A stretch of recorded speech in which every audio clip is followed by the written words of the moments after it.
பிதாவாகிய தேவனாலும் கர்த்தராகிய இயேசு கிறிஸ்துவினாலும் கிருபையும் சமாதானமும் உண்டாயிருப்பதாக. ஆமென். கடந்த மாதம் கடைசி வாரம் 25ஆம் தேதி குடியரசு தின சிறப்பு செய்தியாக என்னாகமம் 13ஆம் அதிகாரத்திலிருந்து தேவன் நமக்காக ஆயத்தம் செய்து வைத்திருக்கிற ஆசீர்வாதங்களை நாம் சுதந்தரிப்பதில் பொறுப்பும் கடமையும் உள்ளவர்களாக இருக்க வேண்டும் என்றும், தேவனுடைய சித்தத்தை மாத்திரம் செய்கிறவர்களாக, தேவனுக்காக வைராக்கியமாக இருக்கிறவர்களாக நாம் காணப்பட வேண்டும் என்றும் நாம் கர்த்தருடைய வார்த்தைகளை தியானித்தோம். நினைவிருக்கும் என்று நான் நம்புகிறேன். ஒருவேளை அந்த செய்தி உங்களுக்கு நினைவில்லாத இருக்குமானால், இதுவரைக்கும் கேட்காதிருப்பீர்களானால், நம்முடைய யூடியூப் சேனலில் குடியரசு தின சிறப்பு செய்தி என்கிற அந்த செய்தியை நீங்கள் கவனிக்க நான் அன்போடு கூட கேட்டுக்கொள்கிறேன். அந்த செய்தியின் தொடர்ச்சியை நாம் இன்றைக்கு பார்க்க போகிறோம். பொதுவாகவே நாம் சொல்லுகிற காரியம், தேவன் நமக்காக ஆயத்தம் செய்து வைத்திருக்கிற ஆசீர்வாதங்களை நாம் சுதந்தரிக்க முடியாதபடி சாத்தானும் மனிதர்களும் தடைகளாக இருக்கிறார்கள். நமக்காக தேவன் வைத்திருக்கிற ஆசீர்வாதங்கள், குடும்பத்திற்குரிய ஆசீர்வாதங்கள், வேலைக்குரிய ஆசீர்வாதங்கள், பிள்ளைகளுக்குரிய ஆசீர்வாதங்கள், இந்த பொல்லாத மனுஷன் தடுக்கிறான், என்னுடைய மேலதிகாரி இப்படியெல்லாம் பண்ணுறான், சாத்தா இவ்வளோ பிரச்சனைகளை கொண்டு வரான் அப்படின்னு நம்ம பொதுவாக மனிதர்களையும் சாத்தானையும் காரணமாக சுட்டி காட்டுவதுண்டு. ஆனால் உண்மையில் அவர்கள் தடைகளே அல்ல. ஏனென்றால் வேதம் சொல்லுகிறது, தேவன் செய்வதை தடுப்பவன் யார்? அவர் ஒன்றை செய்ய நினைச்சிட்டார்னா அவரை யாராலும் என்ன பண்ண முடியாது, தடுக்கவே முடியாது. யோபு பக்தன் சொல்லுகிறான், நீர் செய்ய நினைத்தது தடைப்படாது. நல்ல ஒரு ஆழமான நம்பிக்கை, தேவன் செய்யணும்னு நினைச்சிட்டார்னா அது சாத்தானாக இருந்தாலும் மனுஷனாக இருந்தாலும் நிச்சயமா அதை தடுக்கவே முடியாது. எத்தனை பேர் ஆமென் என்று ஏற்றுக்கொள்ளுகிறீர்கள்? சத்தமா ஆமென் சொல்லுங்களேன். அப்படியானால் சாத்தானோ மனிதனோ யார் தடுத்தாலும் தேவன் செய்ய வேண்டும் என்று நினைத்ததை செய்து முடிப்பார் என்றால், இன்னும் ஏன் சில காரியங்கள் நிறைவேறாமல் இருக்கிறது? அருமையானவர்களை கவனியுங்கள். 2026 வந்துட்டோம், பிப்ரவரி மாதத்தை முடிக்கிறோம். வாழ்க்கை அப்படியே போயிட்டுருக்கக்கூடாது. வாழ்க்கையில் தேவன் நமக்காக வைத்திருக்கிற ஆசீர்வாதங்களை சுதந்திரிக்கணும். சத்தமாமேன்னு சொல்லுங்க. நம்ம சுதந்திரிக்க தவறின ஆசீர்வாதங்களை பிள்ளைகளாவது சுதந்திரிக்கணும். ஆமேன்னு சொல்லுங்க. நம்முடைய ஆண்டவர் ஒருபோதும் வீணாக நம்மை தெரிந்தெடுக்கிறவர் அல்ல. அப்படி என்றால் ஏன் இன்னும் கால தாமதங்கள், தடைகள்? அருமையானவர்களே, சாத்தானோ மனிதனோ தேவனை தடுத்து நிறுத்தவே முடியாது. அதைவிட ஒரு வலிமையான தடை ஒன்று தேவனுக்கு முன்பாக இருக்கிறது. அந்த தடையைத்தான் இன்றைக்கு நான் உங்களுக்கு முன்பாக சுட்டி காட்ட விருப்பப்படுகிறேன். தேவனது வல்லமையான செயல்கள் வெளிப்படுவதற்கு தடையாக சாத்தானை காட்டிலும் மனுஷனை காட்டிலும் ஒரு வலிமையான தடை இருக்கிறது. அந்த தடை என்ன? நமது மனமே தடையாக இருக்கிறது. நம்முடைய சுய சிந்தனைகள், நமக்கு நாமே தடைகளாக இருக்கிறோம். தேவன் நினைத்தால் ஒரு நொடி பொழுதில் மனிதனால், சத்ருவால் வருகிற பிரச்சனைகளை, தடைகளை உடைத்தெறிய முடியும், தகர்த்தெறிய முடியும். ஆனால் நமக்குள் காணப்படுகிற தடை, நம்முடைய மனதிற்குள் காணப்படுகிற அவிசுவாசம், தாழ்வு மனப்பான்மை, தோல்வி மனப்பான்மை, இப்படிப்பட்ட மனம்தான் தேவனது வல்லமையை மட்டுப்படுத்துகிறது. அவர் நமக்காக வைத்திருக்கிற ஆசீர்வாதங்களை நாம் சுதந்திரிக்க முடியாதபடி தடைகளாக இருக்கிறது. இந்த நாளில் தேவனுடைய வார்த்தைகளை கேட்டுக்கொண்டு இருக்கும் பொழுதே ரோமர் 12ஆம் அதிகாரத்தில் வாசிக்கிறோம், மனதை மறுரூபப்படுத்துகிற தேவன் தாமே நம்முடைய மனதில் உள்ள சிந்தனைகளை மறுரூபப்படுத்துவாராக. கொஞ்சம் சத்தமா ஆமென் சொல்லலாமா? ஹல்லேலூயா. ஒருவேளை என்னுடைய வேலை ஸ்தலத்தில், என்னுடைய வாழ்க்கையில், என்னுடைய குடும்பத்தில் நான் ஆசீர்வாதங்களை சுதந்திரிக்க முடியாதபடி எனக்கு நானே தடையாக இருக்கிறேனா? அப்படி என்ன தடைகள் இருக்கிறது? அதை நான் மாற்றிக்கொள்ளப் போகிறேன் என்ற ஒரு ஆர்வத்தோடு, கவனத்தோடு நீங்கள் கர்த்தருடைய வார்த்தைகளை கேட்க மிக அன்போடு கூட நான் கேட்டுக்கொள்கிறேன். என்னாகமம் புஸ்தகம் 13ஆம் அதிகாரம் 31ஆம் வசனத்திலிருந்து 33ஆம் வசனம் வரைக்கும். அவனோடே கூட போய் வந்த மனிதரோ, நாம் போய் அந்த ஜனங்களோடு எதிர்க்க நம்மாலே கூடாது, அவர்கள் நம்மை பார்க்கிலும் பலவான்கள் என்றார்கள். நாங்கள் போய் சுற்றி பார்த்து வந்த அந்த தேசம் தன் குடிகளை பட்சிக்கிற தேசம். நாங்கள் அதிலே கண்ட ஜனங்கள் எல்லோரும் மிகவும் பெரிய ஆட்கள். அங்கே ராட்சத பிறவியான ஏனோக்கின் குமாரராகிய ராட்சதரையும் கண்டோம். நாங்கள் எங்கள் பார்வைக்கு வெட்டுக்கிளிகளைப் போல் இருந்தோம், அவர்கள் பார்வைக்கும் அப்படியே இருந்தோம் என்று சொல்லி, இப்படி இஸ்ரவேல் புத்திரருக்குள்ளே நாங்கள் சுற்றி பார்த்து வந்த தேசத்தை குறித்து துர்ச்செய்தி பரம்ப செய்தார்கள். கர்த்தருடைய பரிசுத்த நாமத்திற்கு மகிமை உண்டாவதாக. 3 குறிப்புகளின் அடிப்படையில் இந்த வசனங்களை நாம் பார்க்க போகிறோம். முதல் குறிப்பு, நம்மை குறித்து நாம் என்ன நினைக்கிறோம். இரண்டாவது குறிப்பு, நம்மை குறித்து மற்றவர்கள் என்ன நினைக்கிறார்கள். மூன்றாவது குறிப்பு, நம்மை குறித்து தேவன் என்ன நினைக்கிறார். இந்த 3 குறிப்புகள் வழியாகத்தான் நான் இன்றைக்கு உங்கள் மத்தியில் கர்த்தருடைய வார்த்தைகளை வைக்கப் போகிறேன். நிச்சயமாய் நான் விசுவாசிக்கிறேன், எனக்கும் சரி உங்களுக்கும் சரி தேவன் கொடுக்க வேண்டும் என்று ஆயத்தம் செய்த வைத்திருக்கிற ஆசீர்வாதங்களை ஆணித்தரமாய் சொல்லுகிறேன், சத்துருவோ மனிதனோ தடுத்து நிறுத்தவே முடியாது.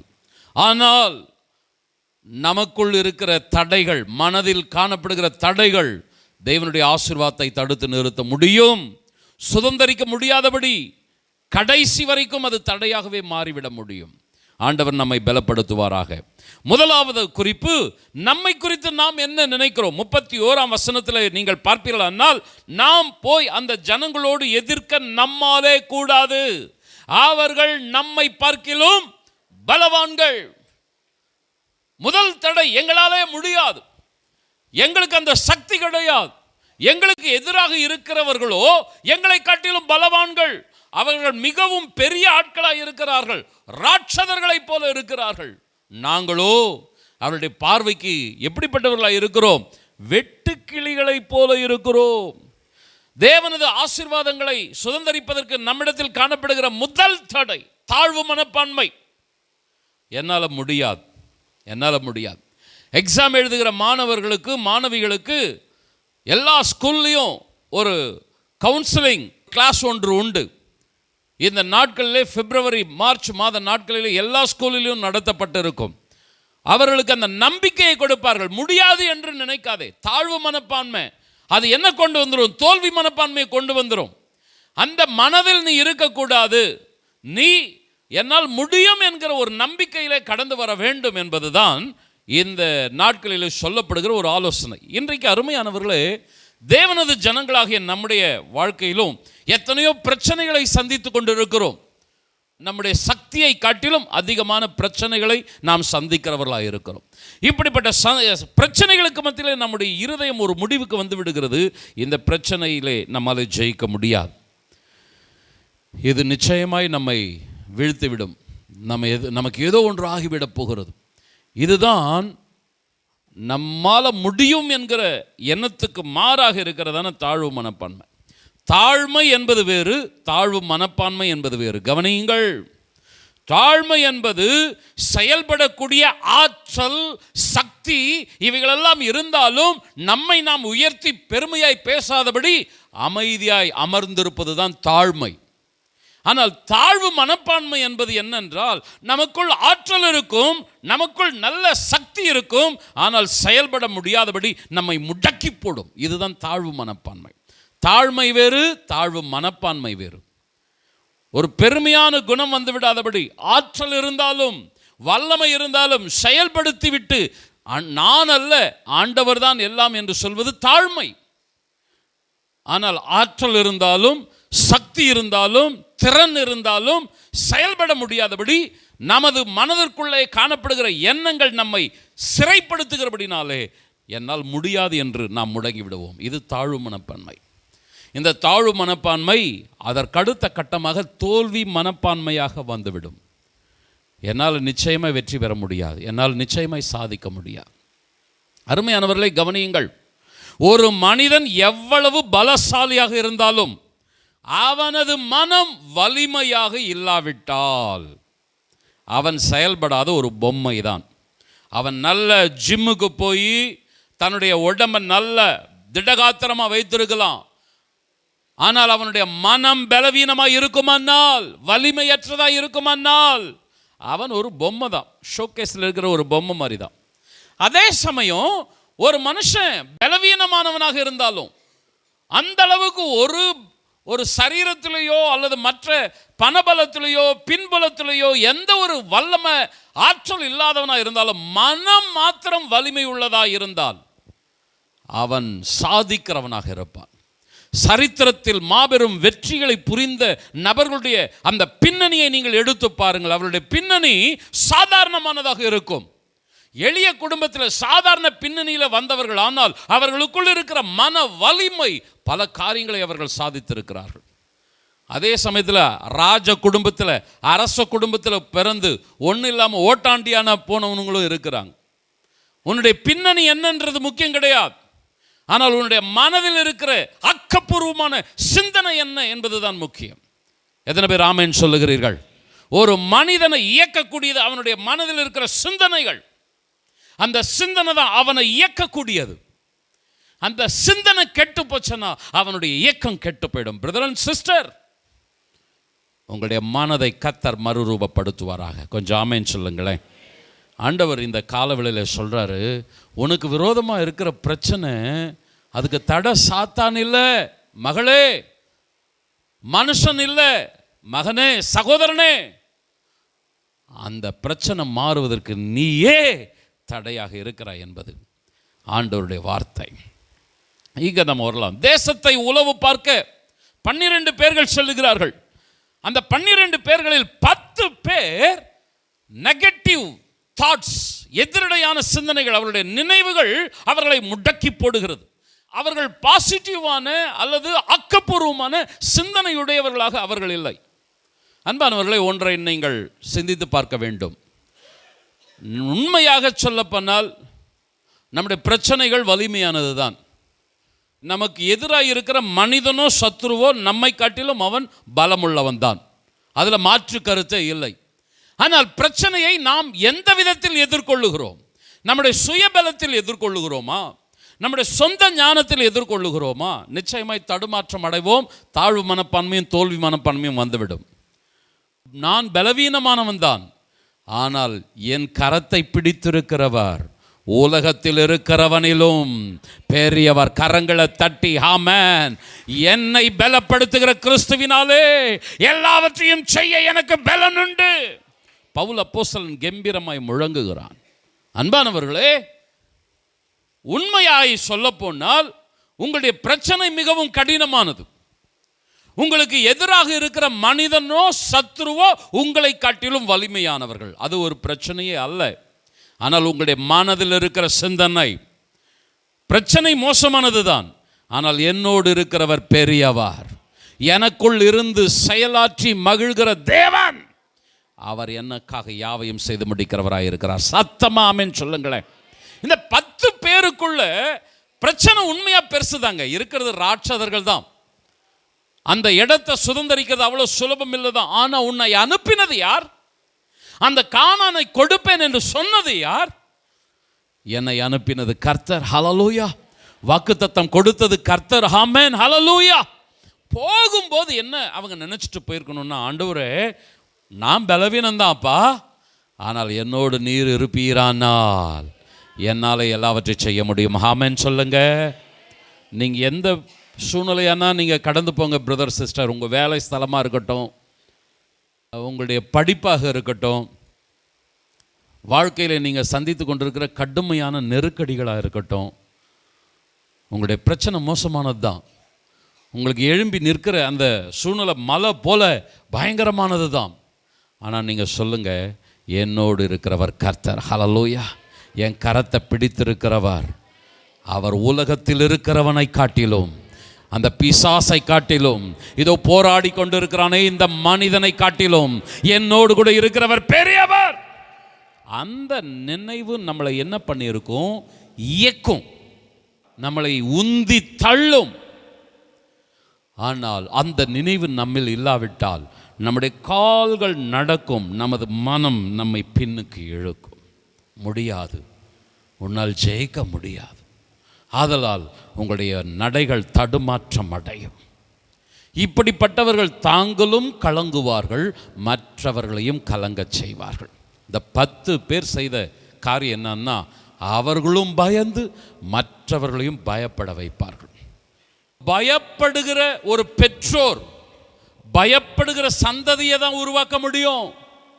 ஒரு பயப்படுகிற நண்பர் கூட்டம் தனக்குள்ள இருக்கிற கூட்டத்தை பலவீனமான ஒரு பயப்படுகிற ஒரு கூட்டமாக தான் மாற்ற முடியும். ஒரு நம்பிக்கையும் ஆற்றலும் தைரியமும் தேவனை சார்ந்து சாதிக்கிற கூட்டம் தன்னோடு கூட இருக்கிறவர்களை சாதிக்கிறவர்களாய் மாற்றுவார்கள். சத்தமாமேன்னு சொல்லுங்க. ஆண்டவர் நம்மோடு கூட இருப்பாராக. தட்டி கொடுங்க ஒருத்தருக்கு ஒருத்தர். யாராவது சோர்ந்து போகும்போது, உன்னால் முடியாதுமா, ஆனால் உன்னை பலப்படுத்துகிற ஆண்டவரால் முடியும். வார்த்தை என்ன பேசணும்? கர்த்தரை குறித்து பேசணும், ஆண்டவரை குறித்து பேசணும்.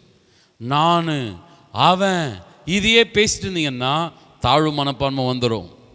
நானும் வேணா அவனும் வேணா, என்னை அழைத்த கர்த்தர், என்னோடு இருக்கிற கர்த்தர். எத்தனை பேர் ஆமென் சொல்லுகிறீர்கள்? ஏசாயா புஸ்தகம் 64 அதிகாரம் 4-5 வசனங்கள். தேவனே, உமக்கு காத்திருக்கிறவர்களுக்கு நீர் செய்பவைகளை நீரே அல்லாமல் உலகத் தோற்றம் முதற்கொண்டு ஒருவரும் கேட்டதும் இல்லை, செவியால் உணர்ந்ததும் இல்லை, அவைகளை கண்டதும் இல்லை. மகிழ்ச்சியாய் நீதியை செய்கிறவர்களையும் உம்முடைய வழிகளில் உம்மை நினைக்கிறவர்களையும் சந்திக்கிறீர். நாங்களோ அவைகளுக்கு விரோதமாக எப்பொழுதும் பாவம் செய்தபடியினாலே தேவரீர் கடும் கோபம் கொண்டீர், இன்னமும் தப்பியிருக்கிறோம். இந்த 2 வசனத்துல 2 விதமான மக்கள் கூட்டம் இருக்கிறார்கள். முதல் கூட்டத்தை பாருங்க, செல்கின்ற பாதையில் தேவனை நினைக்கிறவர்களாக, அவருக்காக காத்திருக்கிறவர்களாக காணப்படுகிற கூட்டம். 2வது கூட்டத்தை பாருங்க, தேவனுக்கு விரோதமான சிந்தனைகள், பாவ செயல்களை உடைய கூட்டம். கவனிக்கிறீர்களா? இந்த முதல் கூட்டம் உமக்கு காத்திருக்கிறவர்களுக்கு, உம்முடைய வழிகளில் உம்மை நினைக்கிறவர்களுக்கு ஆண்டவர் என்ன செய்கிறார்? அவர்களை சந்திக்கிறார். அவர்களை சந்திக்கிறார். சந்திக்கிறார்னா என்ன அர்த்தம்? அவர்களுடைய பலவீனங்களை அவர்களை தாங்கி பிடிக்கிறார். அவர்கள் சோர்ந்து போகும்போது அவர்களை தட்டி கொடுத்து உற்சாகப்படுத்துகிறார். சந்திக்கிறார்னா அதுதான் அர்த்தம். ஆனால் தேவனை யோசிக்காதவர்கள், தேவனை குறித்து சிந்திக்காமல் தேவனுக்கு விரோதமான சிந்தனை உடையவர்களை குறித்து ஆண்டவர் கோபம் கொள்ளுகிறார் என்று பார்க்கிறோம். இந்த என்னாகம புஸ்தகத்தில் இருக்கிற 12 பேரை பாருங்க. அந்த 10 பேர் பேசின வார்த்தைகளை பார்த்தீங்கன்னா, நாங்கள் வெட்டுக்கிளிகளை போல இருந்தோம், அவர்கள் ராட்சதர்களாக இருந்தார்கள். தன்னை பார்க்குறாங்க, அதுக்கடுத்து யாரை பார்க்குறாங்க? அவங்க தேவனை பார்த்தாங்களா? தேவன்ற வார்த்தையை அவங்க வாயில வரல. ஆனால் அந்த காலேப் யோசுவாவை பாருங்க, கர்த்தர் நம்மோடு கூட இருக்கிறார். ஹல்லேலூயா! ஆண்டவரை குறித்து பேசணும், ஆண்டவரை குறித்து நினைக்கணும். உமக்கு காத்திருக்கிறவர்களையும் உமது வழிகளில் உம்மை நினைக்கிறவர்களையும் நீர் என்ன செய்கிறீர்? சந்திக்கிறீர். அந்த நினைவே இல்லாதவர்களுக்கு தோல்வி மனப்பான்மை தாழும். பிரதர் அண்ட் சிஸ்டர், நீ ட்ராவல் பண்ணுறியா? நீ ஸ்கூலுக்கு போறியா? நீ வேலைக்கு போறியா? நீ காலேஜுக்கு போறியா? லைஃப்பில் ஏதாவது முக்கியமான காரியத்தை நீ அதை அடையிறதுக்கு போறியா? எவன் இருப்பான் எனக்கு முன்னாடி? அந்த யாராவது ஃப்ரெண்ட் இருப்பானா? எனக்கு ஹெல்ப் பண்ணுறதுக்கு இவங்க இருப்பாங்களா? தோல்வியோடு திரும்பி வருவே. ஆண்டவரே, என்னோடு கூட நீர் வாரும். உம்முடைய சித்தம் எதுவோ அது என்னுடைய வாழ்க்கையில் நடக்கணும். நீர் சித்தம்னா அங்கே யாராவது தடுக்கிற இருந்தாலும் அந்த தடையை நீர் மாற்ற முடியும். எத்தனை பேர் ஆமென் சொல்லுகிறீர்கள்? கர்த்தரை நினைக்கணும், கர்த்தரையே நம்ம சிந்திக்கணும். அருமையானவர்களே, தேவனை நாம் சிந்திப்போமானால், தேவனையே நாம் யோசிப்போமானால், சர்வ சாதாரணமாக பிரச்சனைகளை நம்மால் என்ன பண்ண முடியும்? கடந்து போக முடியும். நீங்கள் நமக்கு தெரிந்த ஒரு வேத பகுதி தான் கோலியாத் தாவீது சம்பவம். கோலியாத் பேசுகிற வார்த்தைகளை பார்த்தீங்கன்னா, தாவீது பேசுகிற வார்த்தைகளை பார்த்தீங்கன்னா, இது 2த்துக்கு வித்தியாசம் இருக்கும். தாவீது கர்த்தரை ஃபோக்கஸ் பண்ணுறான். கர்த்தருடைய நாமத்தினால் வருகிறேன், இஸ்ரவேலிலே தேவன் ஒருவர் உண்டு என்று நான் வெளிப்படுத்துவேன். கர்த்தரை அதிகமாக ஃபோக்கஸ் பண்ணுறான். ஆனால் கோலியாத்தை நீங்கள் பார்த்தீங்கன்னா, அவன் தன் தேவர்களை கொண்டு தாவீதை சபித்தான் இருக்குமே தவிர தன்னை பார்க்குறான், அந்த தாவீதை பார்க்குறான். தடிகளோடு நீ வர்றது நான் என்ன நாயான்னு கேட்குறான். இந்த காலவெளியில் அன்பானவர்களே, உங்களுடைய இருதயத்தில் இருக்கிற சிந்தனைகளை கொஞ்சம் நீங்களே செக் பண்ணிப்பார். நம்ம அதிகமாக என்ன பேசுகிறோன்றதை கொஞ்சம் நீங்களே ஆராய்ஞ்சு பாருங்க. தேவனை குறித்து நினைப்பீங்கன்னா, தேவனுக்காக காத்திருப்பீங்கன்னா, உங்களுடைய பிரச்சனைகளை உங்களை கர்த்தர் சந்திப்பார்ன்றது உங்களுக்கு உதவி செய்வார். உண்மையாகவே கானான்றது ராட்சதர்கள் இருக்கிற இடம்தான். ஆனால் காலேபும் யோசுவாவும் தேவனை சிந்தித்தார்கள், தேவனையே தியானித்தார்கள். கர்த்தர் நம்மோடு கூட இருப்பாரானால், கர்த்தர் நம்மேல் பிரியமாய் இருப்பாரானால் அவரை தியானிச்சாங்க. அதனால் கர்த்தர் அவர்களுக்கு வெற்றியை கொடுத்தார். இந்த 10 பேரோ நாங்கள் இப்படி இருக்கிறோம், அவர்கள் இப்படி இருக்கிறார்கள், தங்களையும் அவர்களையுமே பேசிட்டு இருந்தாங்க. எல்லாமே தேவ பிள்ளைகள் தான், சபையில் இருக்கிற லீடர்ஸ் தான். நீங்கள் எந்த நபராக இருந்தாலும் தேவனை நீங்கள் ஃபோக்கஸ் பண்ணலையா, முன்ன நிறுத்தலையா, தாழ்வு மனப்பான்மை, தோல்வி மனப்பான்மை வந்துடும். அருமையான சகோதரனை சகோதரியே, இதிலிருந்து உங்களை தூக்கி எடுக்க கர்த்தர் விருப்பப்படுகிறார். உன்னை ஆசீர்வதிக்கிறதுக்கு நான் ஆயத்தமாக இருக்கிறேன். எத்தனை பேர் ஆமென் சொல்கிறீங்க? உங்கூட இருக்கிற பிரச்சனைகளை பார்க்காத, உனக்கு முன்னாடி இருக்கிற தடைகளை பார்க்காத, உன்னை அழைத்த கர்த்தர் நான், ஹல்லேலூயா, உன்னை கரம் பிடித்து நான் நடத்தி கொண்டு இருக்கிறேன், ஹல்லேலூயா. 2வது குறிப்பு, நம்மை குறித்து மற்றவர்கள் என்ன நினைக்கிறார்கள். நம்மளை டிஸ்டர்ப் பண்ணுற 2வது காரியம், ஒன்று நம்மளை டிஸ்டர்ப் பண்ணுறோம், 2வது அடுத்தவங்களை மனசில் வச்சுக்கிட்டு, ஐயோ அவங்க அப்படி நினைக்கிறாங்களே, இவங்க இப்படி நினைப்பார்களே. மற்றவர்களை குறித்த நினைவுகள் நம்மை முடக்கி போடுகிறதா இருக்கிறது. கர்த்தர் நம்மோடு கூட இடைபடுவாராக. இன்னைக்கு நிறைய பேர் சர்ச்சுக்காக எதையுமே செய்யாதவங்க என்ன காரணம் சொல்கிறாங்க தெரியுங்களா? பிரதர், உங்களுக்கு கிருபை வரம் தாளந்தெல்லாம் கொடுத்துருக்கிறார், சரியா? ஆனால் நீங்கள் சர்ச்சுக்கு செய்ய வேண்டிய கடமையை செய்யலை. ஏன் செய்யலை? அவங்க அப்படி பேசிட்டாங்க, இவங்க இப்படி நினைப்பாங்க. 2வது மனப்பான்மை என்ன தெரியுங்களா? முதல் மனப்பான்மை வெட்டுக்கிளி மனப்பான்மைன்னு பேர் அதுக்கு. அதாவது தங்களை தாழ்வா, தங்களை இழிவா, தோல்வியா, முடியாதுன்னு நினைக்கிறவங்க வெட்டுக்கிளி மனப்பான்மை. 2வது மனப்பான்மை என்ன தெரியுங்களா? அவங்க இப்படி சொல்லுவாங்களே, இவங்க இப்படி பேசுவாங்களே. இது என்ன மனப்பான்மைன்னா அடிமைத்தன மனப்பான்மை. கர்த்தர் நமக்கு ஒரு பெரிய விடுதலையை கொடுத்திருக்கிறார். எத்தனையோ கட்டுகளில் இருந்தோம், சாத்தானுடைய அடிமைத்தனத்தில் இருந்தோம், அங்கிருந்தாலும் கர்த்தர் நம்மை தூக்கி எடுத்தார். எத்தனை பேர் ஆமென் சொல்கிறீங்க? ஆனால் இன்னைக்கு மனுஷன் அவன் அப்படி பார்க்குறான், இவன் இப்படி பேசுகிறான். சபைக்குள்ளே இருக்கிற பிரச்சனை, ஊருக்குள்ள சொந்த பந்தத்துக்குள்ளே இருக்கிற பிரச்சனை, யார் என்ன சொன்னாலும் அதை பற்றி எனக்கு கவலை கிடையாது. எனக்கும் கர்த்தருக்கும். ஆமென் சொல்லுங்களேன், கொஞ்சம் ஆமென் சொல்லுங்களேன். Praise the Lord. ஆரம்பத்திலலாம் நான் அடிக்கடி இதை சொல்லியிருக்கிறேன், உங்கள் பையன் வேலூரில் என்ன பண்ணுறான் அப்படின்னு கேட்பாங்க. நான் இப்போ சாதாரண நிலையில் தான் இருந்தேன், இந்த அளவுக்கு அன்றைக்கு உயர்ந்த நிலையில் இல்லை. ஆனால் அந்த நாட்கள்லையும் நான் சொல்லுவேன், உங்கள் பையன் வெள்ளூரில் என்ன பண்ணுறான் அப்படின்னா, அவன் ப்ரெஸ் வச்சுட்ருக்கிறான், அதை ஒர்க் பண்ணிகிட்ருக்கிறான். நான் சொல்லுவேன், நான் சர்ச் ஃபாதராக இருக்கிறேன் அப்படின்னு சொல்லுவேன். வெட்கப்படவே மாட்டேன். அவங்க என்ன நினைப்பாங்க, இவங்க என்ன நினைப்பாங்க, யார் என்னென்ன நினைக்கட்டும், யார் எனக்கு என்ன செய்கிறாங்க. என் கர்த்தரை நான் பிரியப்படுத்துவேன் என்றால், என் கர்த்தருக்காக நான் செயல்படுவேன் என்றால், அவர் எனக்காக யாவையும் செய்து முடிப்பார். பிரதர் அண்ட் சிஸ்டர், 2வது பெரிய பிரச்சனை சபைக்குள்ளே இருக்குங்க, விசுவாசிகளுடைய இருதயத்துக்குள்ளே இருக்குங்க. அவங்க இப்படி பேசுவாங்க, இவங்க இப்படி நினைப்பாங்க. இது ஒரு அடிமைத்தனம். நல்ல கவனமாக கேளுங்க, கர்த்தர் ஆசீர்வதிப்பாராக. நீங்கள் இந்த எண்ணத்தில் அடிக்ட் ஆகிட்டீங்கன்னு வச்சிங்களேன், இந்த எண்ணத்தில் நீங்கள் சிக்கிட்டீங்கன்னு வச்சிங்களேன், உங்களுக்கு சுற்றிலும் உங்களை விமர்சிக்கக்கூடிய ஆட்களை கொண்டு வந்து நிற்க வச்சுருவான் சாத்தான். உங்களை பாராட்டுற ஆட்களை கொண்டு வரவே மாட்டான். உங்களை மட்டம் தட்டுற ஆள், உங்களை விமர்சிக்கிற ஆள் அப்படின்னு ஏதாவது கேவலமாக பேசுகிற ஆட்களை ரவுண்ட் கட்டி வச்சுருவான். ஏன்னா நீ என்ன ஆகிடக்கூடாது, செயல்படக்கூடாது. நீ தேவனுடைய ஆசீர்வாதங்களை சுதந்திரிச்சு விடக்கூடாது. இன்றைக்கி நிறைய பேர் சொந்த பந்தத்துக்காக, ஊருக்காக, தெருவுக்காக, ஏன் சபையிலே இருக்கிற சில பிரதர்ஸ் சிஸ்டர்ஸ் விமர்சனம் பண்ணுறதுக்காக கர்த்தருக்காக செயல்பட வேண்டிய காரியங்களையும் செயல்படாமல் போனார்கள். இது ரொம்ப ரொம்ப ஆண்டவர் துக்கப்படுறார். ஆண்டவருக்கு தடை சாத்தான் கிடையாது, ஆண்டவருக்கு தடை மனிதன் கிடையாது. நீயே உனக்கு தடையாக இருக்கிறாய். அடுத்தவன் என்ன சொல்லுவான், இவன் என்ன பேசுவான், நாளைக்கு அவனா உனக்கு எல்லாத்தையும் செய்கிறான். உனக்காக யாவையும் செய்து முடிக்கிற கர்த்தர் உன்னை எதிர்பார்த்து காத்து கொண்டே இருக்கிறார். இதே 33ஆம் வசனம், அங்கே ராட்சத பிரிவியான ஏனாக்கின் குமாரராகிய ராட்சதரையும் கண்டோம், நாங்கள் எங்கள் பார்வைக்கு வெட்டுக்கிளிகளைப் போல இருந்தோம். அதுக்கு அடுத்ததான் முக்கியம், அவர்கள் பார்வைக்கும் அப்படியே இருந்தோம் என்று சொல்லி. தங்களுடைய பார்வைக்கும் வெட்டுக்கிளி, அவங்க பார்த்தாங்க. அவங்க பார்க்கும்போது எங்களை எப்படி பார்த்தாங்க தெரியுமா? இளக்காரமாக பார்த்தாங்க. அந்த ஒரு பார்வையே போதும் எங்களை ரொம்ப சுவிட்ச் ஆஃப் பண்ணிடுச்சு. பிரதர், இன்றைக்கி ஒரு காரியத்தை சொல்கிறேன், கொஞ்சம் கவனிங்க. இன்றைக்கி அரசியல் ட்ரிக்ஸ், தேர்தல் வருது, இப்போ ரொம்ப ரொம்ப சூடு பிடிக்குது இந்த தந்திரம், இந்த நரி தந்திரம். கர்த்தருக்கு மகிமை உண்டாகட்டும். இன்றைக்கி அரசியல், நாகரிக அரசியல் நம்ம இல்லை. அந்த நாட்களில் அரசியல்னா நேருக்கு நேர் என்ன செய்வார்கள்?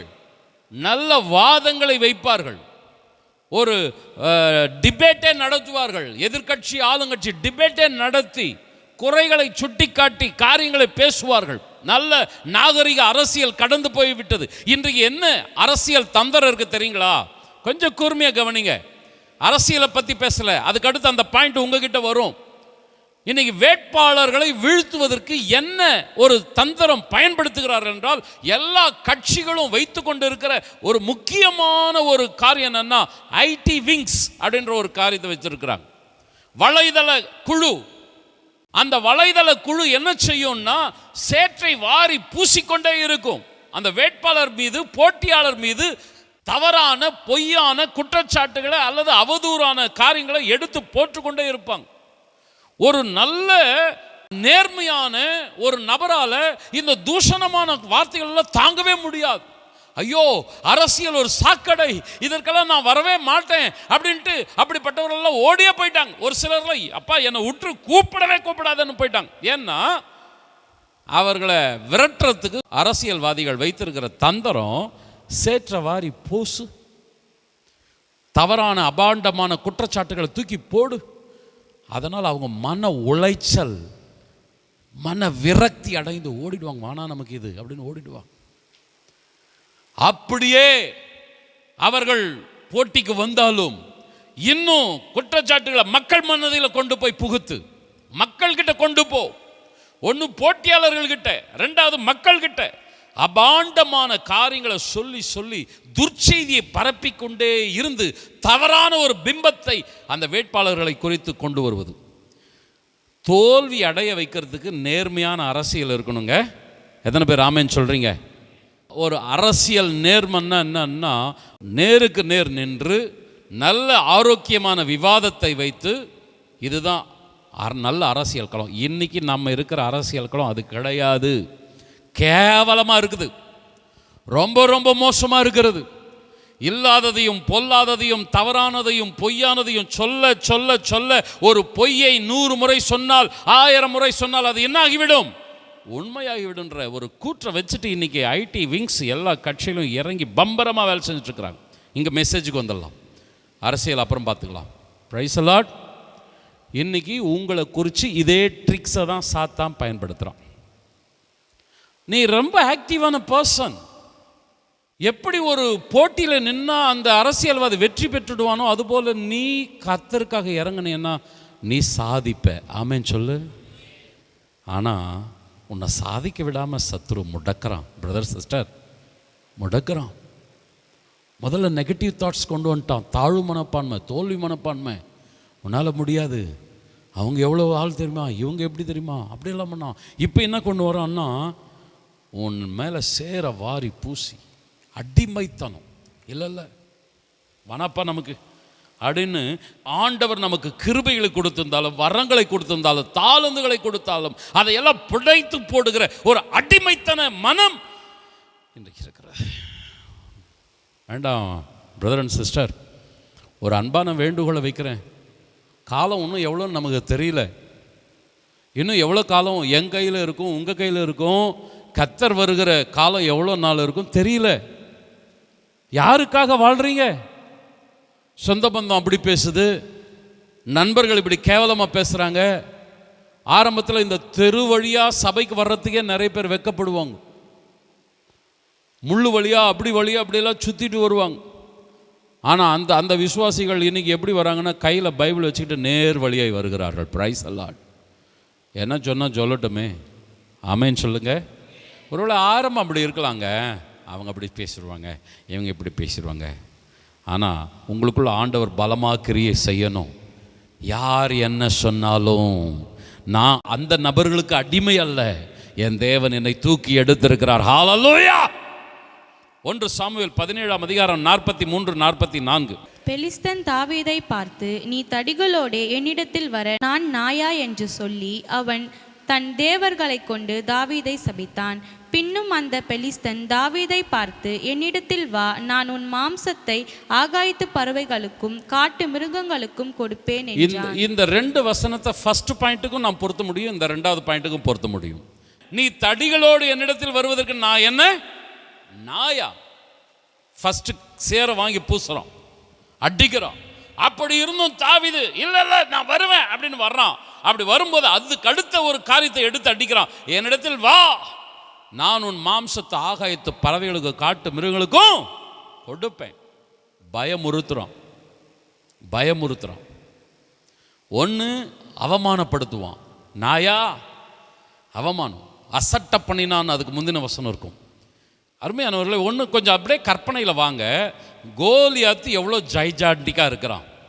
ஓகே, தாவீது எப்படி ஒரு சின்ன பையனாக இருக்கிறான். உண்மையாகவே கோலியாத் ஒரு வீரனாக இருப்பானால் அவன் அதிகமாக பேசியிருக்கவே மாட்டான். அப்படியே வந்து ஒரே நசுக்கு தாவீதை என்ன பண்ணியிருப்பான், நசுக்கப்பட்டிருப்பான். ஆனால் நீங்கள் கவனிச்சு பாருங்க, ரொம்ப கோலியாத்து பேசுகிறான். நான் நாயா, நீ வா, அதை பண்ண போகிறேன், இதை பண்ண போகிறேன். ஏன் தெரியுமா? அவனுக்குள்ள ஒரு பயம் வந்துடுச்சு. ஓ, இந்த தாவீது நம்மை வீழ்த்தி விடுவானோ, இந்த தாவீது வெற்றி பெற்று விடுவானோ. அவனுடைய மனதில் இருக்கிற உறுதியை சிதைக்க வேண்டும். அவனை நாம் தூஷிப்பதினாலே அவனை பலவீனப்படுத்தி அவனுடைய உறுதியை, நம்பிக்கையை, விசுவாசத்தை சீர்குலைக்கணும். Praise the Lord. ஆமென் சொல்லுங்களேன். ஆனால் இந்த காதலை வாங்கி இந்த காதலை தாவீது விட்டுட்டு போயிட்டே இருக்கிறான் எதிர்க்க. இன்னைக்கு நீங்களும் நானும் அப்படி இல்லை. அவங்க அப்படி சொல்கிறாங்க, இவங்க இப்படி சொல்கிறாங்க. எனக்கு என்னத்துக்கு இந்த வம்பு? நான் ஏன் இவ்வளோ கஷ்டப்படணும்? மற்றவங்கெல்லாம் ஒன்றும் பண்ணலையே. அந்த என்னுடைய பிரதர்ஸ் 6 பேர் போய் உக்காந்துருக்குறாங்க. ராஜா வந்து நல்ல பத்திரமா போய் அவங்க அரண்மனையில் உக்காந்துருக்கிறான். எனக்கு என்ன தலை எழுத்தா? அவனை இவனை கம்பேர் பண்ணிருக்கிறியா பிரதர் சிஸ்டர்? உன் கையில் கர்த்தர் என்ன கொடுத்துருக்கிறார்? ஆமென். அடிமைத்தனத்துக்குள்ளே கொண்டு போகிற பார்க்குறான். அந்த மனநிலை என்ன தெரியுமா? அவன் செய்யலை, இவன் செய்யலை, நீ ஏன் செய்கிற? இது ஒரு அடிமைத்தனம். இல்லை, எனக்கும் கர்த்தருக்கும். Praise the Lord. ஆண்டவர் என்னை தூக்கி எடுத்திருக்கிறார், எனக்கு கிருபை கொடுத்திருக்கிறார், எனக்கு தாளந்துகளை கொடுத்திருக்கிறார். சபைக்காக நான் என்ன செய்ய வேண்டுமோ, அல்லது தேவன் உங்களுடைய ஆசீர்வாதங்களை சுதந்திரிப்பதற்காக என்ன வைத்திருக்கிறாரோ அந்த திட்டத்தில் நீங்கள் இணைந்திருக்க வேண்டும். இந்த 10 பேர் பேசுறத நீங்கள் வீட்டில் கொஞ்சம் போய் தயவு செய்து வாசித்து பாருங்க. என்னாகமம் 13ஆம் அதிகாரம். அவங்க வாயிலிருந்து கர்த்தர், தேவன் என்கிற வார்த்தை வரவே இல்லை. ஆனால் தாவீதினுடைய வாயை திறந்து அவன் பேசுறத பார்த்தீங்கன்னா 6 முறை அவன் சொல்றான் தேவன், கர்த்தர் அப்படின்னு சொல்றான். காலேப், யோசுவா சொல்றாங்க கர்த்தர், தேவன் என்று அறிக்கையிடுறாங்க. 10 பேர் வாயிலிருந்து தேவன் என்கிற வார்த்தையே வாயிலிருந்து வரல. பிரதர், ஃபைனலாக 3வது பாயிண்ட் போகிறதுக்கு முன்னாடி நான் ஒன்று சொல்கிறேன். எதிராளியை குறித்து நிறைய பேசுறியா, நீ பயப்படுறன்னு அர்த்தம். உன்னை குறிச்சும் எதிராளியை குறிச்சும் நீ நிறைய பேசுறியா, அவங்க அப்படி இவங்க அப்படி அப்படின்னா உன் மேலே உனக்கு நம்பிக்கை இல்லைன்னு அர்த்தம். யார் என்னென்ன பேசட்டோமே, என் மேலே எனக்கு ஒரு நம்பிக்கை இருக்குது. என்னை அழைத்த கர்த்தர் என்னோடு கூட இருக்கிறார். Praise the Lord. ஆமென் சொல்லுங்களேன். அடுத்தவங்க மேலே சேர வாசி பூசுறவன் அது ஒரு அரசியல் கலங்க, உலகங்க. அது உனக்கு தேவையில்லை. உன் கையில் கர்த்தர் கொடுத்திருக்கிறார். ஆமென். நீ செயல்பட வேண்டிய காரியங்களில் நீ செயல்பட்டேன்னா நீ நன்மைகளை சுதந்திரிப்ப. தாவீதை போல, காலேப், யோசுவாவை போல ஃபோக்கஸிங் தேவனை வைங்க.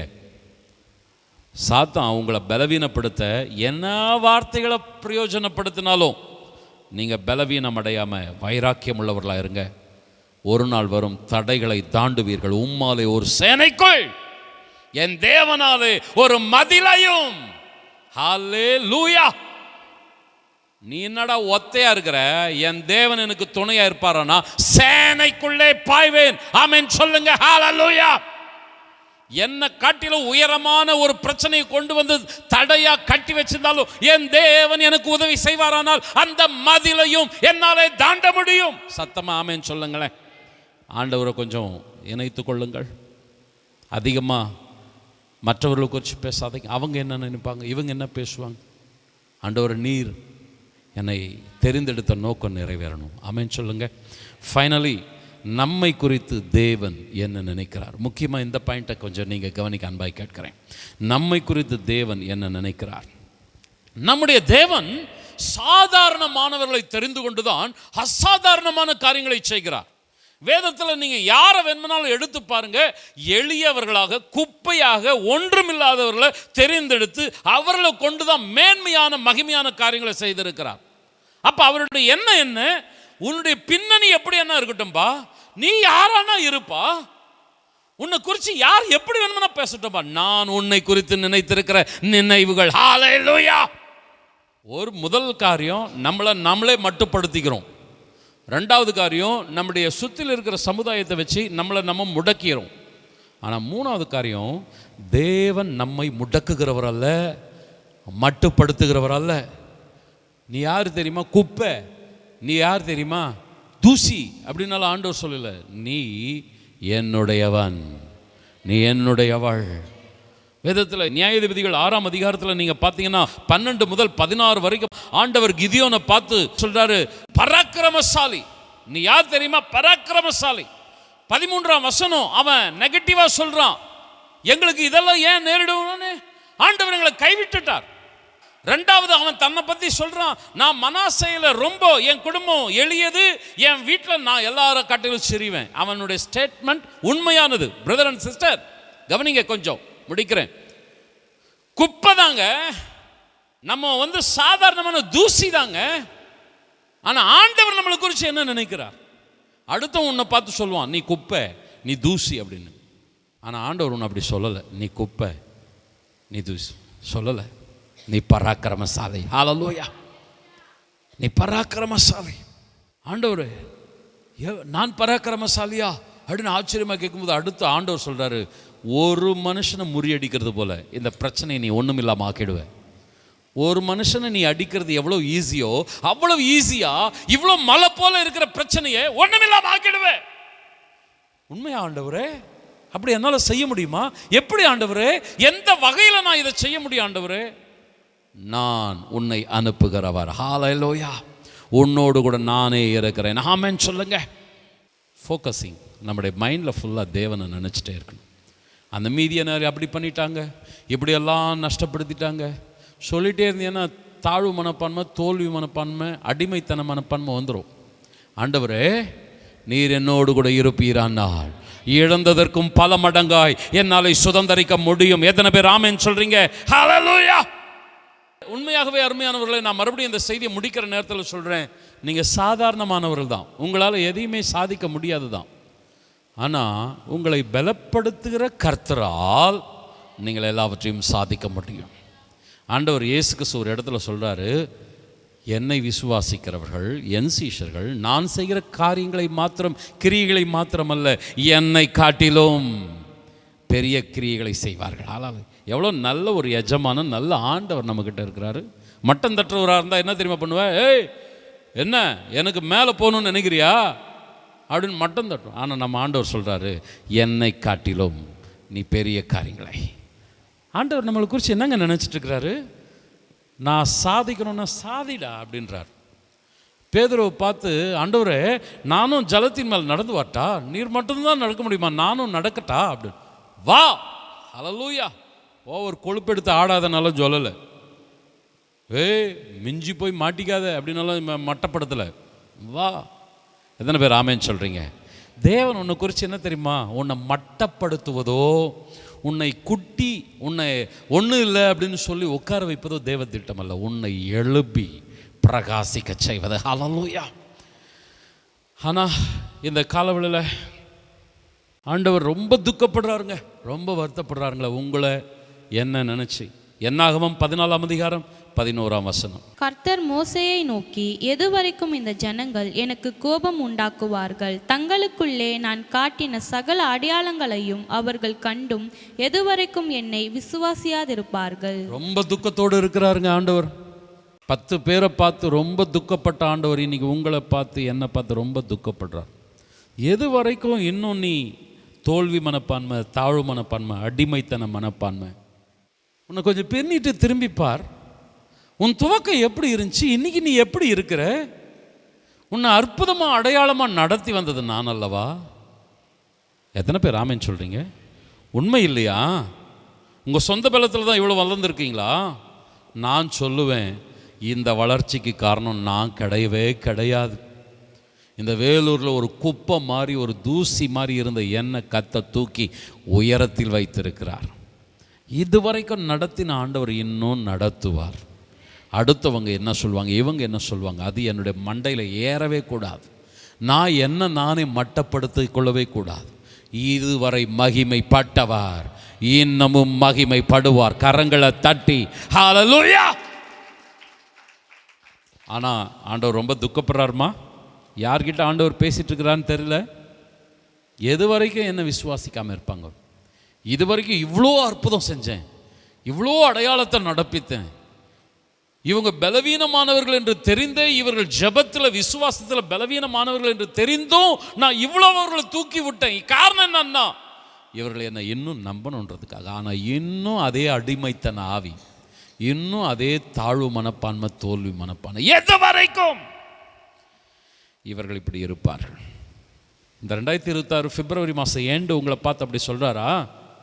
இன்னும் எது வரைக்கும் நீ இப்படியே இருப்ப? உனக்காக நான் வைத்திருக்கிற ஆசீர்வாதத்தை நீ சுதந்திரிக்க மாட்டாயா? இன்னும் உன்னை டம்ப் பண்ணிட்டே இருப்பியா? இன்னும் அவன் இவன் இப்படி சொல்றான்றதுக்காகவே நீ முடங்கி போன ஒரு நபராகவே இருப்பாயா? எனக்காக எழும்பி நீ செயல்பட மாட்டாயா? ஆமென் சொல்லுங்களேன், ஆமென் சொல்லுங்களேன். சாத்தான் தடை இல்லை, மனுஷன் தடை இல்லை. நீ அடுத்த முறை இந்த வார்த்தையை அறிக்கையிட்டேன்னா கர்த்தர் உன்கிட்ட வந்து சொல்லுவார், நீ தான் தடை, நீ தான் அப்படின்னுவார். ஒன்று தெரிஞ்சுங்க, நீங்கள் தடையாக இருந்தீங்கன்னா உங்களுக்கு எதுவுமே நடக்காதுங்க. எது வரைக்கும் இவர்களோட கூட நான் இருப்பேன்? அடுத்த வசனம் என்ன தெரியுமா சொல்கிறாரு மோசே கிட்ட? இந்த என்னாகும் 14ஆம் அதிகாரத்தில், என்னை விட்டுடு, இவர்களை நான் அழிச்சிடுறேன், நான் ஒன்றும் ஒரு பெரிய ஜாதி ஆக்கிடுறேன். செகண்ட் ஆப்ஷனுக்கு போயிடுறார். இந்த ஜனமே வேணாம், இந்த விசுவாசியே வேணாம், இந்த குடும்பமே வேணாம், நான் வேற குடும்பத்தை தெரிந்தெடுக்க போறேன். ஊழியக்காரனே, நீ எனக்கு சப்போர்ட்டே பண்ணல, நான் உன்னை விட்டுருவேன், வேற ஒரு ஊழியக்காரனை தேர்ந்தெடுக்க போறேன். எவ்வளோ எனக்கு வேதனையா இருக்கும், கொஞ்சம் யோசிச்சு பாருங்களேன். நோ லார்ட், வேணாம் ஆண்டவரே, நான் கோஆப்ரேட் பண்ணுறேன் ஆண்டவரே. ஆமென் சொல்கிறீங்களா? இல்லை பரவாயில்ல ஆண்டவர், என்னை விட்டுட்டோம், வேறு யாராவது தெரிஞ்சுக்கிட்டோன்னு சொல்கிறீங்களா? ஆண்டவரே என்னை விட்டுறாதிரும் ஆண்டவரே, நான் உமக்கு ஒத்துழைப்பேன் ஆண்டவரே. நான் என்ன நானே மட்டுப்படுத்திக்க மாட்டேன். மனுஷனுக்காக, ஊருக்காக, உலகத்துக்காக நான் என்ன ஒரு முடங்கி போன நபராக விட மாட்டேன். எத்தனை பேர் ஆமென் சொல்கிறீங்க? நீர் என்னை குறித்து நினைக்கிறீரோ அதிலே நான் செயல்படுவேன். சத்தமாக ஆமென் சொல்லுங்களேன். கடைசி ஒரு வசனத்தை ஆண்டவர் இயேசு ரொம்ப ரொம்ப துக்கப்பட்டார். மத்தேயு 13ஆம் அதிகாரம் 57ஆம் 58ஆம் வசனங்கள். அவரை குறித்து இடரல் அடைந்தார்கள். இயேசு அவர்களை நோக்கி, தீர்க்கதரிசி ஒருவன் தன் ஊரிலும் தன் வீட்டிலுமே அன்றி வேறெங்கும் கனவீனம் அடையான் என்றார். அவர்களுடைய அவ்விசுவாசத்தின் நிமித்தம் அவர் அங்கே அநேக அற்புதங்களை செய்யவில்லை. கொஞ்சம் கவனிங்க, நான் முடிச்சிடுறேன். ஆண்டவர் இயேசு நிறைய அற்புதங்களை செய்கிறார். போற இடத்துலலாம் குருடர்கள் பார்வையடைகிறார்கள், செவிடர்கள் கேட்கிறார்கள், முடவர்கள் நடக்கிறார்கள், செத்து போன உயிரோடு எழும்புறாங்க. எங்க போனாலும் திரளா ஜனங்கள் வருகிறார்கள். அற்புதங்கள், அதிசயங்கள் நடந்து கொண்டே இருக்கிறது. கவனிக்கிறீர்களா? ஆண்டவருக்கு ஒரு ஆசை, போற ஊருக்கெல்லாம் நான் ஆசீர்வாதமா இருக்கிறேனே, எந்த ஊருக்கு போனாலும், எந்த இடத்துக்கு போனாலும் அங்கெல்லாம் பிதாவாகிய தேவன் என் மூலமா பலத்த கிரியைகளை நடப்பிக்கிறாரே, நான் பிறந்த ஊருக்கு ஏதாவது நல்லது செய்ய வேண்டாமா? நான் வளர்ந்த மண்ணுக்கு ஒரு ஆசீர்வாதத்தை கொண்டு வர வேண்டாமா? ஆண்டவர் தன்னுடைய ஊருக்கு போகிறார். கவனி பிரதர் சிஸ்டர், தன்னுடைய ஊருக்கு போகிறார், தன்னுடைய தெருவுக்கு போகிறார். தான் சின்ன வளர்ந்த குழந்தையா இருக்கும்போது எழுந்து ஆடி ஓடி நடந்து அந்த தெருவுக்கு போகிறார், ஊருக்கு போகிறார், அந்த சொந்த பந்தங்களுக்கு போகிறார். ஆனால் இவன் தச்சன் அல்லவா? என்னுடைய பிரதர்ஸ் அண்ட் சிஸ்டர்ஸ் யாருன்னு நமக்கு தெரியுமே, இந்த குடும்பத்தினுடைய லட்சணம் எனக்கு தெரியுமே. அவரை விசுவாசிக்கவில்லை, அவரை குறித்து இடரல் அடைந்தார்கள். வேதம் இப்படியாக சொல்லுகிறது, அங்கே அவர் அற்புதங்களை செய்யவில்லை. போகிற இடத்துலலாம் அற்புதம்மா, போகிற இடத்துலலாம் அதிசயம். தான் சொந்த ஊரில் அவருக்கு ஆசை, என் வீட்டுக்குள்ளே ஒரு அற்புதம் நடக்கணும், என் ஊரில் ஒரு நல்லது நடக்கணும். ஆனால் நடக்கலை. அவரை மட்டமாக நினைக்கிறாங்க, மட்டமாக நினைக்கிறாங்க. அன்பானவர்களே, உன்னை குறித்து நீ நினைக்கிற நினைவுகள் உன்னை பலவீனப்படுத்தலாம். உன்னை குறித்து மற்றவர்கள் நினைக்கிற நினைவுகள் உன்னை மட்டப்படுத்தலாம், அதைரியப்படுத்தலாம். ஆனால் உன்னை குறித்து கர்த்தர் நினைக்கிற நினைவு, என் மகன் என் மகள் ஒரு ஆசீர்வாதமாக, ஒரு பிரயோஜனமான பாத்திரமாக இருக்கணுன்றது. அது குடும்பமோ சபையோ சமுதாயமோ, நான் வைத்திருக்கிற ஆசீர்வாதங்கள் அவர்கள் சுதந்திரிக்கணும். இந்த காலவெளியிலே ஆண்டவர் நம்மை குறித்து மிகுந்த பாரம் அடைகிறார். முழங்காற்படையிடலாமா? ஆண்டவர் கரம் குறுகி போகவில்லை, அவருடைய வல்லமை குறைந்து போகவில்லை. ஒரு செல்போனுடைய பேட்டரி டவுன் ஆயிடுச்சுன்னா செல் சுவிட்ச் ஆஃப் ஆயிடுற மாதிரி ஆண்டவர் ஒன்றும் சுவிட்ச் ஆஃப் ஆகலை. அவர் வல்லமையோடு தான் இருக்கிறார். ஆனால் அவிசுவாசம், அவநம்பிக்கை, அவர்கள் அற்புதங்களை பெறவே முடியவில்லை. நீ சபையில் வந்து உட்கார்ந்துருக்கலாம் பிரதர் சிஸ்டர், நீ ஆண்டவருக்கு ஒத்துழைப்பு கொடுக்கலையா எதுவுமே நடக்காது. நீ சர்ச்சுக்கு ஜஸ்ட் வந்து போற ஒரு அட்டெண்டன்ஸ் போடுற நபராக தான் இருப்பையே தவிர தேவனுடைய மகா பெரிய வல்லமையான காரியம் உன்னுடைய வாழ்க்கையில் நடக்காது. ஆனால் எத்தனை பேர் ஒப்பு கொடுக்க போறீங்க? கொஞ்சம் கண்களை மூடி கரங்களை உயர்த்தி, இல்லை ஆண்டவரே, நான் இன்னைக்கு வரைக்கும் ஆண்டவரே என்னை வந்து ஒரு தாழ்வாக நினச்சிட்டு இருந்தேன், ஆனால் நீர் என்னை பார்த்து சொல்கிறீர், நீ பராக்கிரமசாலி, நான் உன்னோடு கூட இருக்கிறேன்.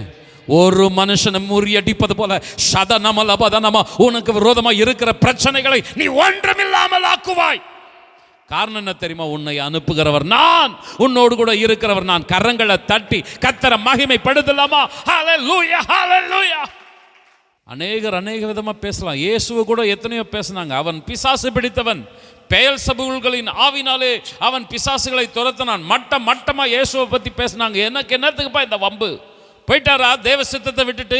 பிதாவே, நீர் என்னை குறித்து என்ன நினைவு வைத்திருக்கிறீரோ அதை நான் தொடர்ந்து செய்து கொண்டே இருப்பேன். கொஞ்சம் ரெண்டு கரங்களை உயர்த்தி, பிரதர் அண்ட் சிஸ்டர், ஊருக்காக வாழாத, குடும்பத்துக்காக முடங்கி கிடக்காத, உனக்கும் கர்த்தருக்கும் இருக்கிற அந்த உறவுல ஐக்கியத்துல ஆண்டவர் உன்னை குறித்து என்ன நினைக்கிறார்? எரேமியாவில் வாசிக்கிறோம், நான் உன்னை குறித்து நினைத்திருக்கிற நினைவுகள் மட்டமானவைகள் அல்ல, தீமையானவைகள் அல்ல, அது நன்மையானவைகள். கரங்களை தட்டி ஹல்லேலூயா, உன்னை குறித்து நான் உயர்ந்த எண்ணங்களை வைத்திருக்கிறேன். இந்த வருஷம் ஆண்டவர் கொடுத்த வாக்குத்தத்தம் என்ன பிரதர் சிஸ்டர்? பூமியில் உள்ள சகல ஜனங்களை பார்க்கிறோம், நான் உண்டு பண்ணின எல்லா ஜாதிகளை பார்க்கிறோம், கீர்த்தியிலும் புகழ்ச்சியிலும் மகிமையிலும் உன்னை ஹல்லேலூயா. ஆண்டவர் உன்னை குறித்து சிறந்த எண்ணத்தோடு கூட இருக்கிறார். உண்மையா நீ குப்பதா? உண்மையா நீ தூசிதா? உனக்கு முன்னாடி இருக்கிற பிரச்சனை, மலை போல இருக்கிற பிரச்சனை உண்மையாகவே மிகப்பெரிய பிரச்சனை தான். ஆனால் உன்னை அழைத்தவர் உன்னோடு கூட இருக்கிறார். கரங்களை தட்டி அவர் சொல்லுகிறார், நான் உன்னை விட்டு விலக மாட்டேன், உன்னை கைவிட மாட்டேன், உன்னை நான் உயர்த்துவேன், அற்புதங்களை நான் இன்னைக்கும் செய்வேன். ஹல்லேலூயா, ஹல்லேலூயா. யார் என்ன உன்னை அதைரியப்படுத்தினாலும், உன்னை மட்டமா பேசினாலும் நீ அந்த வார்த்தைகளுக்கு இடம் கொடுக்காத. உன்னுடைய மனம் மறுரூபம் அடையட்டும், உன்னுடைய மனம் புதிதாகட்டும். ஓ, ஆண்டவர் உனக்காய் வைத்திருக்கிற ஆசீர்வாதங்களை சுதந்திரிப்பதற்கு இதோ இந்த 2வது மாதம் முடிகிறது. வருகிற நாட்கள்ல ஓ உன்னுடைய மனம் மறுரூபமாகி, ஆண்டவரே, மனுஷனுக்காக அல்ல, எனக்காக அல்ல, உமக்கும் எனக்கும் உள்ள அந்த உறவுல ஐக்கியத்தில் என்னை தெரிந்தெடுத்த என்னை குறித்து நீர் வைத்திருக்கிற திட்டங்கள் நான் இணைந்து செயல்படுவேன். கரங்களை தட்டி கர்த்தரை மகிமைப்படுத்தலாமா? ஹல்லேலூயா, ஆமென், ஹல்லேலூயா. பயப்படாதே நீ மனமே, நான் காத்திடுவேன் உன்னை தினமே. பயப்படாதே காத்திடுவேன் உன்னை தினமே. அற்புதங்கள் நான் செய்திடுவேன், அற்புதங்கள் நான் செய்திடுவேன். உன்னை அதிசயமாய் நான் நடத்திடுவேன், உன்னை அதிசயமாய் நான் நடத்திடுவேன். நான் உன்னை விட்டு விலகுவதில்லை, நான் உன்னை என்றும் கைவிடுவதில்லை. நான் உன்னை விட்டு விலகுவதில்லை, நான் உன்னை என்றும் கைவிடுவதில்லை. திகையாதே கலங்காதே மனமே, நான் உன்னுடன் இருக்க பயமே. திகையாதே கலங்காதே மனமே, நான் உன்னுடன் இருக்க பயமே. கண்ணீர் யாவையும் துடைத்திடுவேன், கண்ணீர் யாவையும் துடைத்திடுவேன். உன் கவலைகள் யாவையும் போக்கிடுவேன், உன் கவலைகள் யாவையும் போக்கிடுவேன். நான் உன்னை விட்டு விலகுவதில்லை, நான் உன்னை என்றும் கைவிடுவதில்லை. நான் உன்னை விட்டு விலகுவதில்லை, நான் உன்னை என்றும் கைவிடுவதில்லை. நான் உன்னை காண்கின்ற தேவன், கண்மணி போல் உன்னை காப்பேன். நான் உன்னை காண்கின்ற தேவன், கண்மணி போல் உன்னை காப்பேன். நான் உன்னை விட்டு விலகுவதில்லை, நான் உன்னை என்றும் கைவிடுவதில்லை. நான் உன்னை விட்டு விலகுவதில்லை, நான் உன்னை என்றும் கைவிடுவதில்லை. கரங்களை நல்லா தட்டி கர்த்தரை மகிமைப்படுத்தலாமா? ஆவியில நிறைந்து ஹல்லேலூயா ஹல்லேலூயா உம்மை உயர்த்துகிறோம் ஆண்டவரே. ரிபதா பலபதுரலப ஷபதனமா பயங்கரமான பராக்கிரமசாலியாய் நீர் எங்களோடு கூட இருக்கும்போது நாங்கள் பலவீனர்கள் அல்ல, நாங்களும் ஒரு பராக்கிரமசாலிகளே. ஹல்லேலூயா. எங்களை பலப்படுத்துகிற கிறிஸ்துவினாலே எல்லாவற்றையும் செய்ய எங்களுக்கு பலன் உண்டு. ரஹமனமலவுதரபலப சந்தனமரபலதனமா. சொந்த பந்தம் சொல்லுதுன்றதுக்காக, தெரு ஊரு பேசுதுன்றதுக்காக நாங்க முடங்கி போக கூடாதப்பா.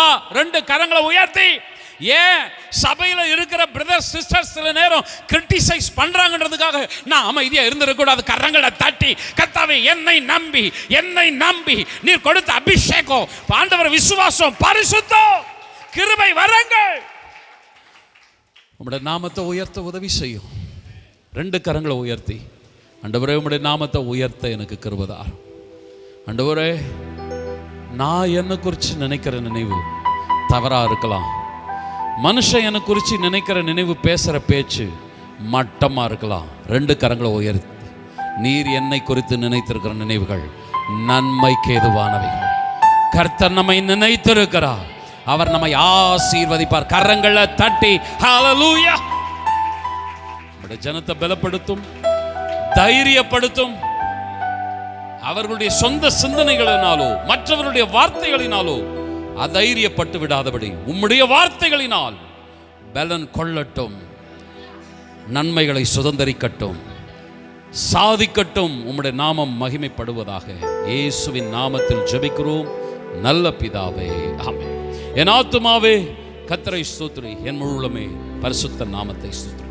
என் ஆத்துமாவே கர்த்தரை ஸ்தோத்திரி, கர்த்தர் செய்த சகல உபகாரங்களை மறவாதே, ஆமென். நம்முடைய கர்த்தராகிய இயேசு கிறிஸ்துவின் கிருபையும் பிதாவாகிய தேவனது அன்பும் பரிசுத்த ஆவியானவருடைய நிறைவான ஆசீர்வாதமும் வழி நடத்துதலும் நம் அனைவரோடு கூட என்றென்றும் தங்கியிருப்பதாக, ஆமென்.